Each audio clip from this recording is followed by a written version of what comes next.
దళంగా మొత్తం దర్శిస్తూ ఉంటాం, తెలిసిపోతూ ఉంటుంది విశ్వజ్ఞానం. ఇక దాని తర్వాత శక్తి సమాధి వస్తుంది. శక్తి సమాధి ఈ స్థితిలో సాధకునికి దైవభక్తి కలుగుతుంది. తర్వాత ప్రేమ సమాధి వస్తుంది. అంటే అంత చూస్తాం కాబట్టి ఇక మనం అప్పటి వరకు లేని భక్తి మనకి దాని అందరూ ఆటోమేటిక్గా వచ్చేస్తుంది. ఆ దైవం మనకు మొత్తాన్ని చూపిస్తున్నాడు కదా, మరి దైవానికి ఎంత కృతజ్ఞతతో మనం భక్తులుగా మారుతాం కదా, అందువల్ల అక్కడ ఆ భక్తి వస్తుంది అనమాట. భక్తి రావాలంటే ఏం చేయాలి? నిజమైన భక్తి ఎలా వస్తుంది? సంపూర్ణ భక్తి ఎలా వస్తుంది? సత్యమైన భక్తి ఎలా వస్తుంది? ఇలాంటి ప్రశ్నలు అప్పుడప్పుడు అడిగారు నన్ను.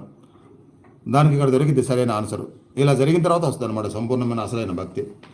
అంటే భక్తి అంటే ఎప్పుడు దండం పెడతా, నమస్కారం పెడతా, ఆ కళ్ళ వెంట నీడు గారుతా ఇలా జరిగిద్దేమని అనుకోవాల్సిన పని లేదు.